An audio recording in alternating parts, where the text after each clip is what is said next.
Bonjour tout le monde. Je m'appelle Diana Guittard et je suis une directrice au réseau des cellules souches du Canada. C'est un grand plaisir pour moi de vous accueillir au webinaire d'une vision à la valeur, misée sur l'économie de la santé pour maximiser le potentiel transactionnel de vos recherches.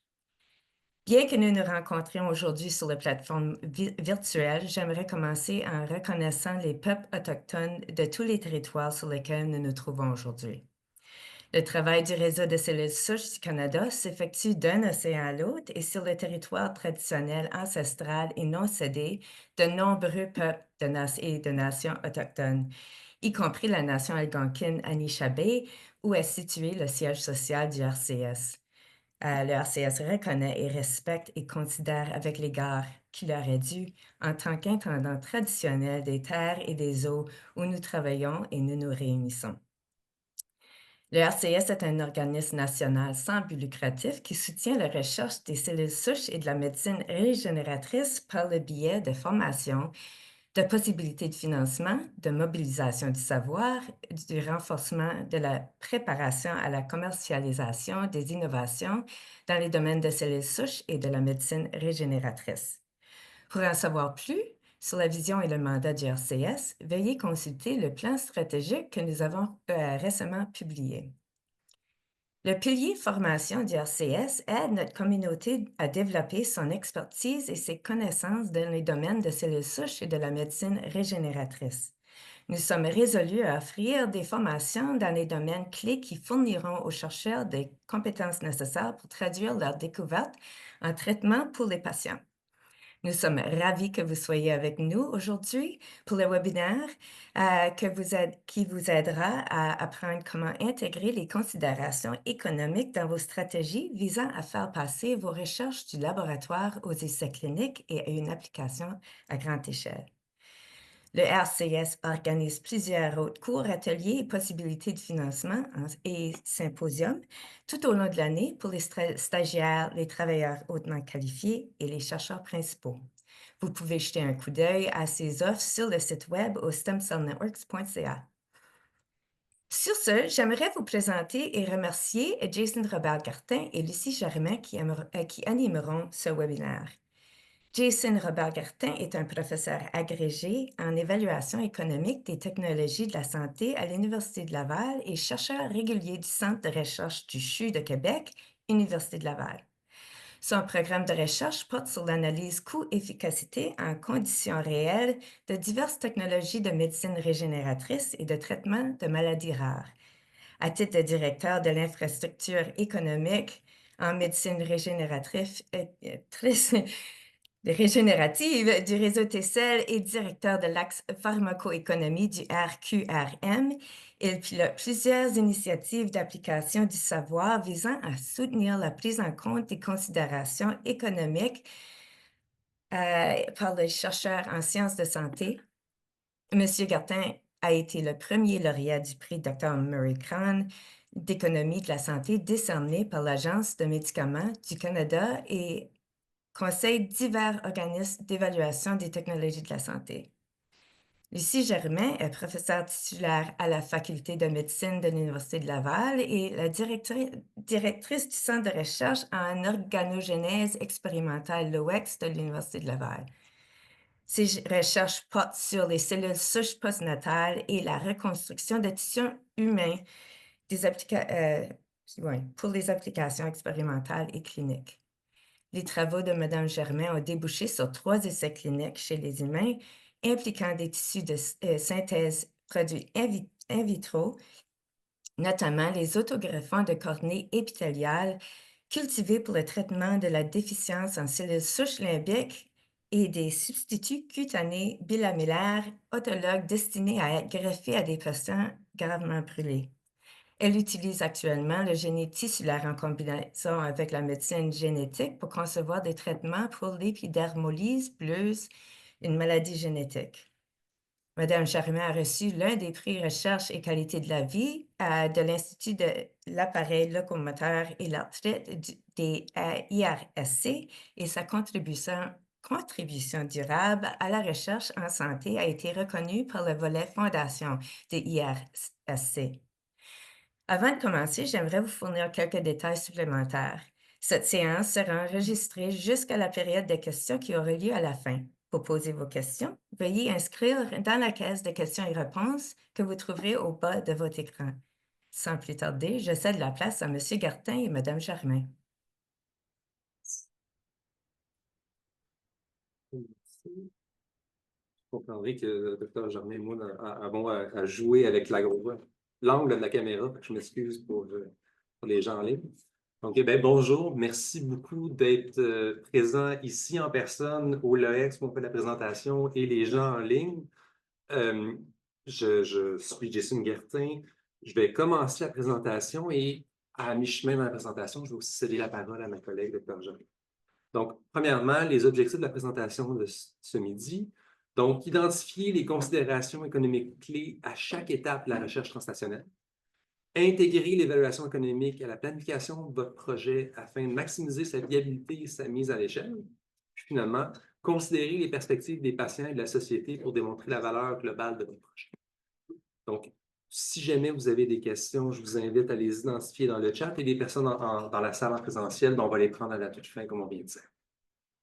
Donc, le plan de la présentation de ce midi va être vraiment deux gros blocs. Premier bloc qui va être un peu plus théorique, parce que je vais essayer de présenter certains concepts clés liés à l'évaluation économique en santé, décrire certains paramètres importants, vous présenter l'analyse coût-utilité, les années de vie ajustées pour la qualité, qui sont vraiment la méthode principale en ce moment en évaluation économique au Canada et à l'international. Et en même lieu, vous expliquer comment interpréter les résultats de cette étude. La deuxième moitié de la présentation va concerner plus l'idée d'un cas hypothétique de produit X pour vous expliquer comment en ce moment on conçoit un produit en médecine régénératrice, comment la co-construction économique pourrait aider pour greffer certaines dimensions et de l'information que vous aurez probablement besoin si vous entreprenez ce genre de projet.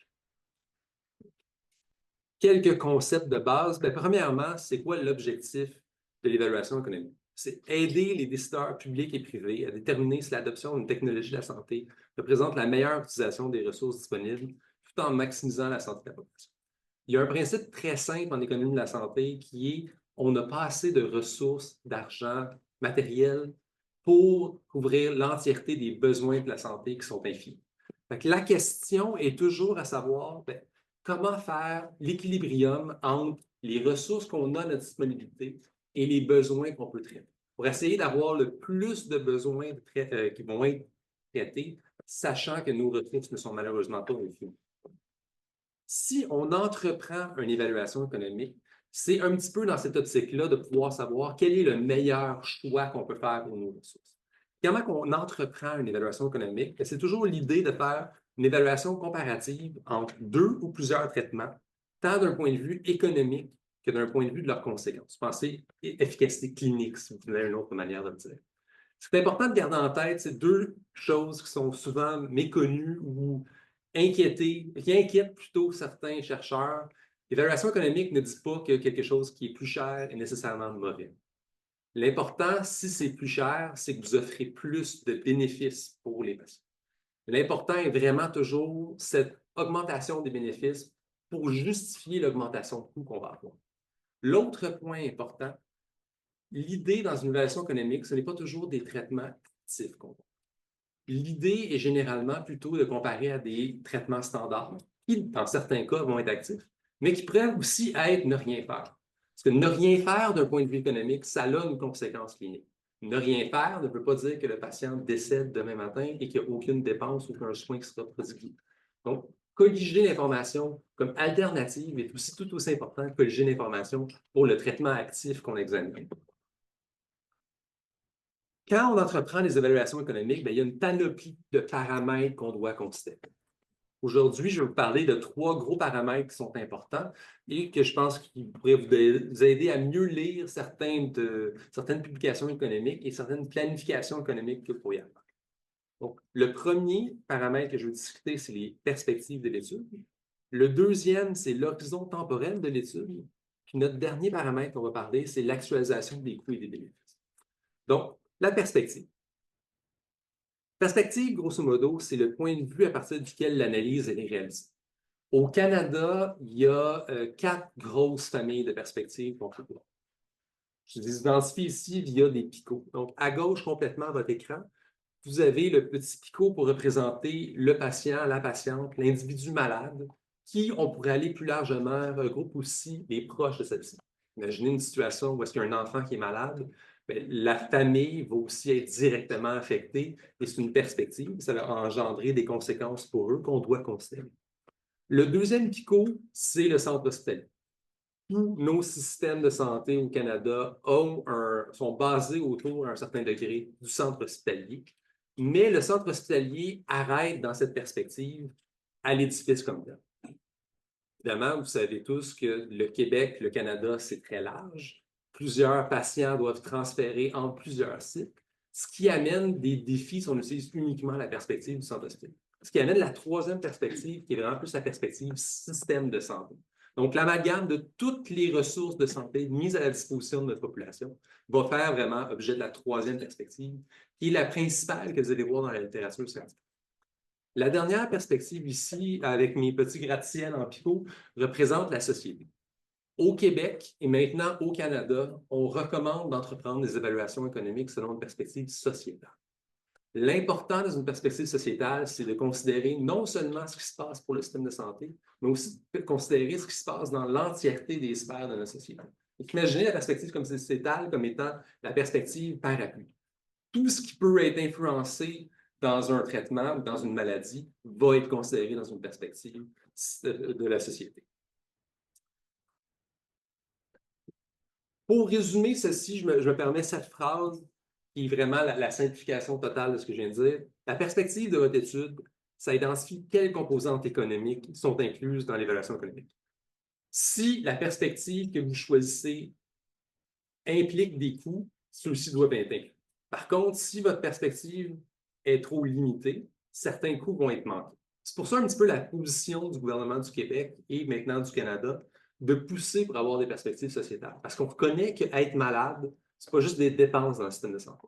Si on guérit d'une maladie, bien, ça a aussi des conséquences économiques pour les patients, pour les proches, où est-ce que ceux-ci peuvent retourner au travail, pouvoir potentiellement contribuer plus activement économiquement à la société, ce qui est un plus pour tout le monde. Deuxième paramètre dont je voulais discuter, c'est l'horizon temporel. L'horizon temporel, c'est la période sur laquelle les coûts et les résultats sont mesurés dans le cadre d'évaluation économique. Pour ceux qui viennent plus d'un bagage épidémiologique ou de santé publique, c'est la période de suivi. Quand on entreprend une évaluation économique, on doit toujours spécifier quel est l'horizon temporel de notre étude. Ce qui est important, avant de passer plus loin, c'est que c'est important de considérer qu'il y a une seule perspective qui s'applique tant au coût qu'à l'efficacité.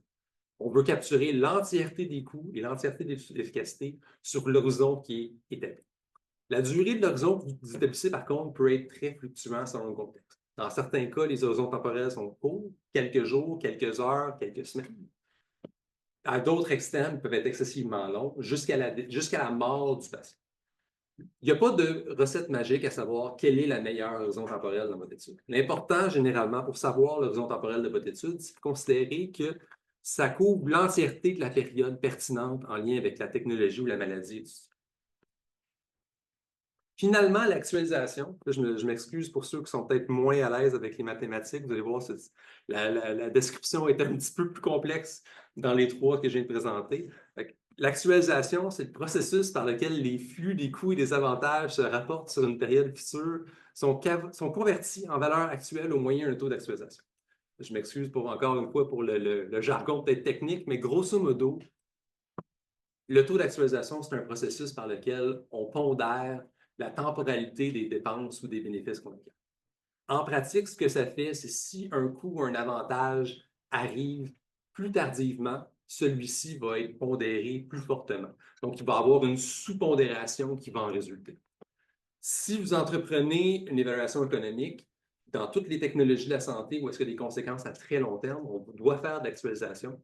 Ce que ça a comme conséquence, c'est qu'on privilégie fortement les interventions de santé qui ont des gains rapides et des dépenses ou des conséquences négatives tardivement.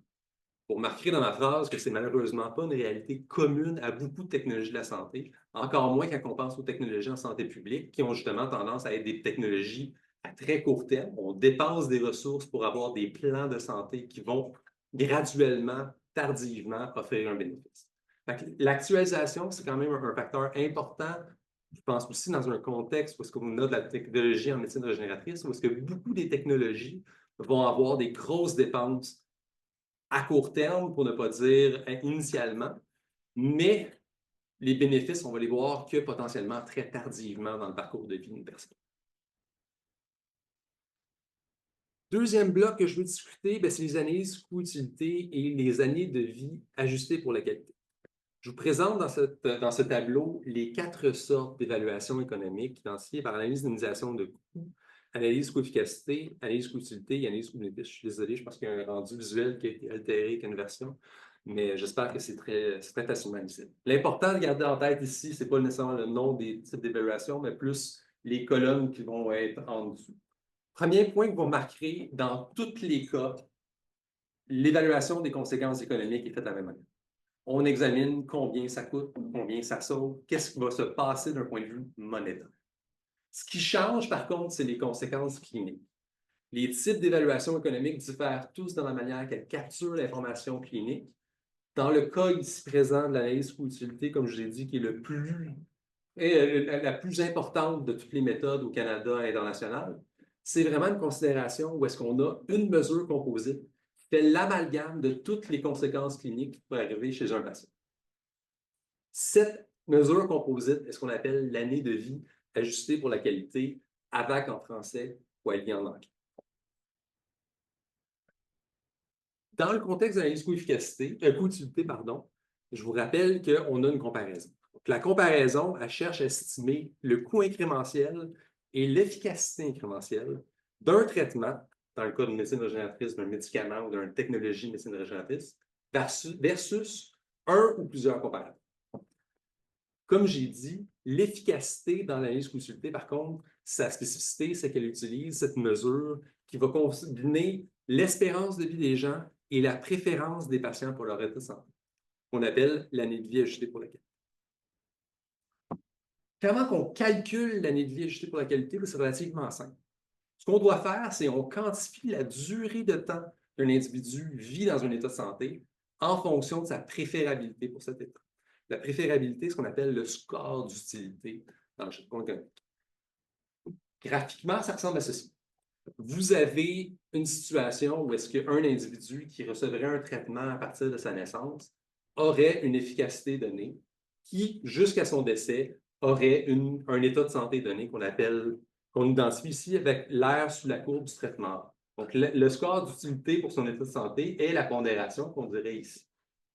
Par convention, un score d'utilité va de 0 à 1, 1 représentant la santé parfaite, 0 représentant un état équivalent à la mort. L'humain moyen, pour donner une idée, son score d'utilité au Canada, pour le citoyen moyen, est à peu près de 0,9. Donc, très élevé, mais pas parfait. La perfection étant relativement impossible à avoir. Dans le contexte d'analyse coût-utilité, nous avons un scénario où est-ce qu'un deuxième patient identique recevrait un traitement alternatif qui est le traitement B. Vous avez vu initialement le patient A recevoir le traitement A jusqu'à son décès. Mais le patient B, qui est le clone identique du premier, recevant le traitement B, survit à l'épisode qui aurait causé la mort de son clone, mais un état de santé qui se régresse graduellement jusqu'à son décès quelques années plus tard. L'analyse coût-utilité, ce qu'elle examine, c'est vraiment la différence d'air sous la courbe pour voir le gain en quali, le gain en AVAQ. Évidemment, vous remarquerez qu'ici, il y a un gain en année de vie. Ce n'est pas obligatoire dans l'analyse coût-utilité que le gain en quali se transpose directement à une amélioration de la survie. Si on pense à justement des traitements en oncologie, il y a certains cas où est-ce qu'on pense à de la chimiothérapie, où est-ce qu'on a des pertes initiales de bénéfices de santé à cause de la toxicité des traitements potentiellement, mais dans l'espoir que le gain se transpose à long terme en survie. Alternativement, on pourrait avoir des situations où le traitement, sa seule utilité n'est pas d'allonger la durée de vie, mais juste d'améliorer votre état de santé général, ce qui se transposerait aussi en amélioration en gain de poids.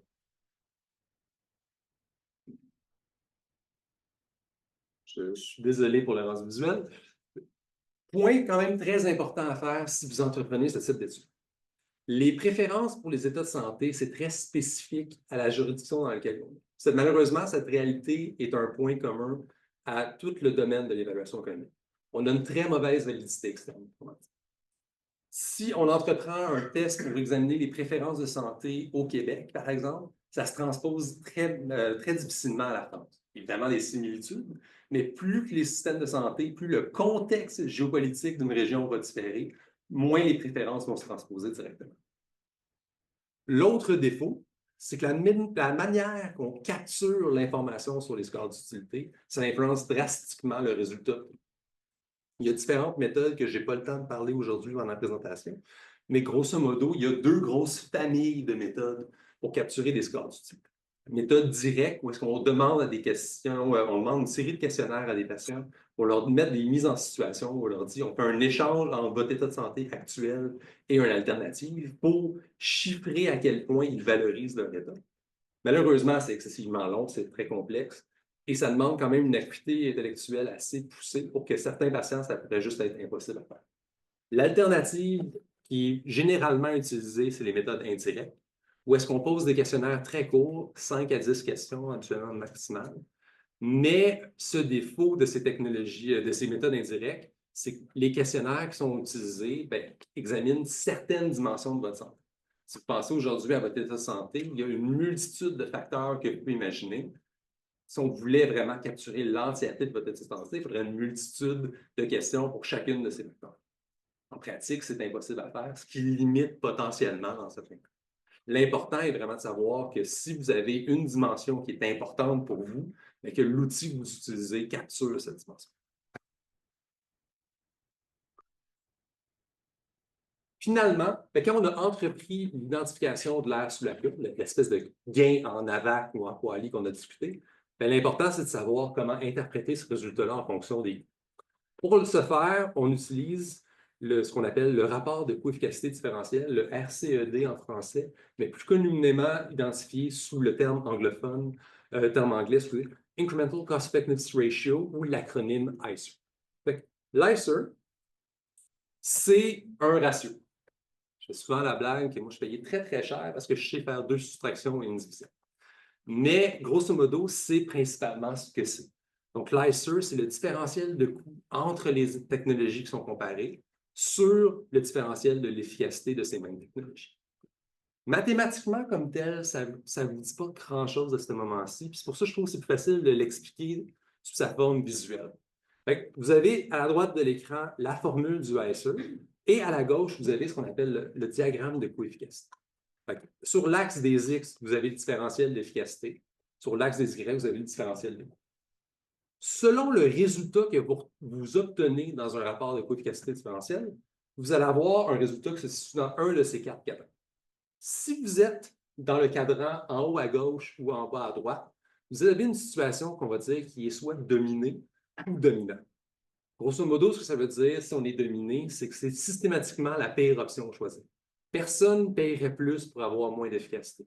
À l'antipode, quand on est dans une situation dominante, on va dire que c'est un cas assuré de recommandation positive, ou est-ce qu'on gagne de l'efficacité pour payer moins cher?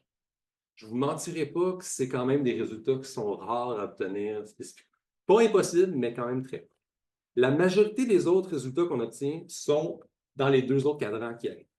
Et face à cette situation, on a besoin d'un nouveau paramètre que je ne vous ai pas encore présenté, qui s'appelle la propension à payer du décideur. La propension à payer du décideur, ce que c'est l'identification de c'est quoi le maximum en termes de rapport à coefficacité différentielle que le décideur va dire, puis je vais considérer être acceptable, va considérer être efficient. Si vous êtes en bas de ce seuil, vous êtes coefficace. Si vous êtes en haut de ce seuil, vous êtes non coefficace.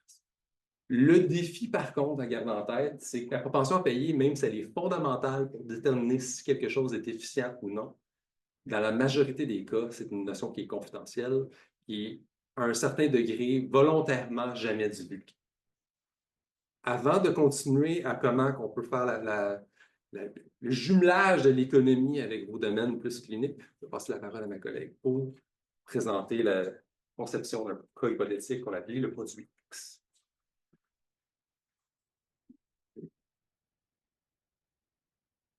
Alors, aujourd'hui, on parle d'un produit X. Donc, tout le monde est familier avec la première partie ici, la découverte en laboratoire d'une nouvelle façon de faire un produit. On parle ici de produits de médecine régénératrice, donc à partir soit des cellules souches, soit de la reconstruction d'un tissu par génie tissulaire. Il peut y avoir aussi des thérapies géniques qui sont inclus dans ça, donc souvent à base de cellules. Alors, on découvre un produit X en laboratoire et là, on ne peut pas passer directement aux essais cliniques. Il y a toutes sortes de choses à faire entre les deux. Donc, la première chose, c'est au niveau de faire des expériences in vitro en laboratoire pour faire la confirmation de notre découverte. Ensuite, des études précliniques en laboratoire pour regarder la sécurité de notre méthode, l'efficacité. Ensuite, on va passer aux expériences précliniques chez l'animal pour regarder encore là l'innocuité du produit, l'efficacité. À partir du moment où on est confiant que c'est un produit qui est efficace dans les études précliniques, on va commencer à faire le développement du procédé et de fabrication pour faire une distribution à l'échelle humaine. Alors, par exemple, il faut faire la validation du procédé, la validation des méthodes analytiques, il faut travailler du côté de l'emballage, du transport de notre produit, de savoir sa période de péremption, donc toutes sortes d'analyses qu'on doit faire en laboratoire.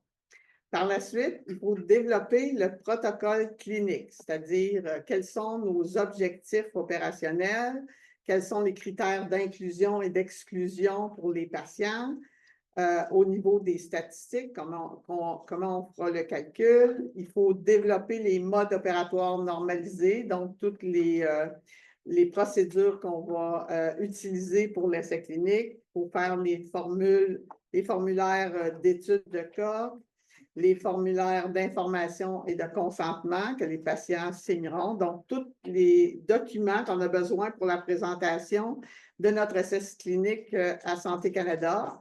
Et pendant cette procédure-là, on peut aussi faire une rencontre avec Santé Canada pour leur parler de l'essai clinique qu'on prévoit faire. Lorsqu'on a toute la documentation, donc on a fait ce petit point-là, qui était toutes les étapes précédentes, là, on arrive à faire la rencontre avec Santé Canada, si on ne l'a pas déjà fait, et on prépare à ce moment-là notre documentation pour le dépôt à Santé Canada. Donc, on dépose toute notre documentation qui va expliquer comment on fera notre essai clinique. Et à ce moment-là, Santé Canada, s'ils sont satisfaits de notre documentation et qu'ils n'ont pas d'autres questions, ils vont faire une lettre de non-objection. Ce que ça nous permet, la lettre de non-objection, ça nous permet de débuter notre essai clinique. Donc, de parler de l'essai à des patients et de commencer à faire notre essai clinique. Ça, c'est pour les thérapies cellulaires et tissulaires. On a des essais cliniques de phase précoce, qui sont les phases 1-2, et ensuite de ça, de phase tardive, qui sont les essais cliniques de phase 2-3. Donc, donc on va mener les essais cliniques pendant cette période-ci. Lorsqu'on a terminé les essais cliniques pour avoir étudié tous les avantages et les risques de notre produit X, là, on va faire un rapport avec tout ce qu'on a trouvé et on va pouvoir faire une réunion à ce moment-là qui est préalable au dépôt de la présentation de notre produit pour avoir une permission de commercialiser le produit. Donc, à cette étape-là, on rencontre Santé Canada et par la suite, on peut envoyer toute la documentation pour faire la présentation du produit. Santé Canada va ensuite examiner la présentation. Ils vont décider si la quantité d'études qu'on a faites est suffisante, si nos résultats sont suffisants. Ils pourront donner une permission de commercialiser. Et si les résultats ne sont pas suffisants, ils peuvent demander plus d'essais cliniques. Et à partir du moment où ils permettent la commercialisation, bien là, ce n'est pas terminé. Il faut encore continuer à améliorer, à acquérir des données au niveau toujours des risques et de l'efficacité de notre produit pour la première période qu'on appelle la période précoce après la mise en marché. Ensuite, on va faire l'intégration de tous nos renseignements. On va renvoyer ça à Santé Canada qui va faire une réévaluation et à ce moment-là, il peut y avoir un retrait du produit s'il y a une problématique particulière qui a été découverte lorsqu'on l'a diffusé à grande échelle, ou bien permettre de poursuivre la commercialisation de ce produit-là. Et donc, lorsqu'il n'y a pas assez d'études, on recommence des essais cliniques. Ou s'il faut modifier le produit, là, il faut refaire aussi des essais cliniques. Donc, c'est pour ça que c'est un cycle, la période de développement du produit X. Alors, Jason va continuer à nous expliquer l'économie dans tout ça. Merci. Donc, aujourd'hui, une des raisons pour qu'on fait la présentation, c'est justement parce qu'on ne construit pas ces développements. L'évaluation économique, je vais vous montrer dans quelques diapos, arrive habituellement très tardivement. Là, je ne vous cacherai pas, c'est certainement pas moi qui va pouvoir être capable de faire des tests en cellules, des tests sur des modèles animaux, mais l'évaluation économique, les expertises en économie pourraient quand même être très importantes bien plus tôt dans le processus qu'il l'est actuellement. Donc, le but du reste de la présentation, c'est d'essayer de vous illustrer des moments clés ou comment nos expertises pourraient se marier pour les différentes étapes du processus. Comme j'ai dit, la co-construction, elle assume que vous avez un produit qui a été découvert, qui a été créé. Mais vous pouvez commencer beaucoup plus tôt dans le processus quand vous êtes en train d'initier vos différentes questions. Premièrement, les experts en évaluation économique, c'est souvent des experts en santé publique, dans un sens plus large. Donc, l'idée de savoir c'est quoi le besoin thérapeutique en santé pour la question d'intérêt, ça peut faire partie de notre travail. Vous aider à savoir c'est quoi la maladie, quelle est la proportion, quelle est la prévalence, l'incidence de la maladie dans la population générale. C'est une information qui peut être excessivement importante pour vous aider à savoir c'est quoi le marché potentiel. Parallèle de ça, il y a aussi savoir le parcours de soins d'une personne. On peut identifier 150 millions de malades au Canada, à l'international. Pas 150 millions au Canada, mais 150 millions à l'international. Mais si ceux-ci décèdent tous en dedans de 24 heures, il n'y aura toujours pas de marché. On ne sera pas capable de traiter assez rapidement les gens pour les soigner. Et comprendre qu'est-ce qui se passe quand on tombe malade est aussi excessivement important pour savoir le potentiel économique de ce que vous faites. Sinon, il y a aussi une dimension, évidemment, dans clairement le remboursement. Il y a des contraintes qui vont être géographiques, qui vont influencer comment on rembourse des traitements. Quelles sont les normes entre pays? Comme je vous ai dit, mon domaine est excessivement mauvais pour une validité externe. Donc, il faut souvent répéter l'exercice dans plusieurs juridictions, potentiellement dans tous les marchés que vous pouvez concevoir. Parallèle à ça, je vous ai dit, on a toujours au moins un comparateur. Vous êtes malheureusement peut-être pas les seuls à travailler sur une maladie. L'identification des comparateurs ou des compétiteurs, si on peut faire, possible pour votre traitement lorsqu'il sera prêt, peut être aussi une importante étape à savoir, est-ce qu'on est prêt à s'aventurer dans ce très, très long processus, sachant tous les coûts et le temps requis pour le faire. Lorsqu'on est sur le point d'entreprendre nos études, on peut faire aussi ce qu'on appelle des évaluations économiques précoces. Donc, l'évaluation économique précoce, c'est l'idée de savoir qu'on peut utiliser l'évaluation économique pour savoir si un traitement est rentable, s'il est efficient. On peut aussi le faire avant de l'avoir conçu. On peut avoir des processus pour identifier c'est quoi les caractéristiques du traitement, qu'est-ce qu'il doit avoir en termes d'efficacité, en termes de coût, pour être jugé efficient.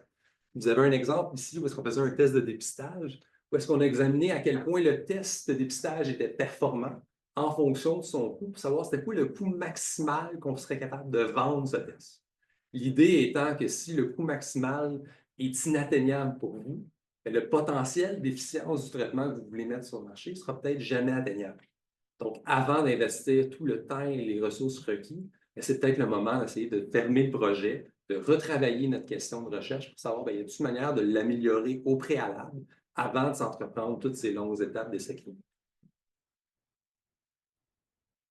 On a fait on est en train de faire l'essai clinique. Ben, l'autre volet qu'on peut essayer de faire, ben, c'est justement, on sait qu'on va avoir besoin d'informations économiques qui sont malheureusement souvent très peu disponibles au Canada et à l'international. On peut profiter de ce temps pour concevoir certaines études qui vont nous aider pour l'évaluation économique future. On peut entreprendre des analyses de coûts, on peut concevoir des questionnaires de coûts, savoir quoi capturer comme information économique chez des patients, chez des proches. Et on peut aussi, comme j'ai dit tout à l'heure, il existe plusieurs versions de questionnaires pour capturer les scores d'utilité. C'est une composante tellement importante dans le processus d'évaluation économique, sachant qu'ils ne sont pas tous parfaits, qu'ils sont tous des forces et des faiblesses selon la maladie que vous examinez. Savoir cette étape au préalable est très important. Quand je vous parlais tout à l'heure des perspectives, c'était justement cette question d'analyse de coûts.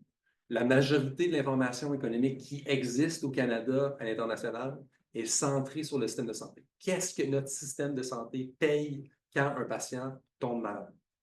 J'ai dit par contre, le Québec, le Canada, on pousse pour des perspectives sociétales. On a besoin de plus que ça. Pour ce faire, excusez, je vais accrocher le bouton. Pour ce faire, on doit parfois se référer à l'altération internationale. On doit convertir l'information qui vient d'ailleurs au Canada, au Québec. Malheureusement, relativement imparfait, mais des fois, c'est tout ce qu'on a.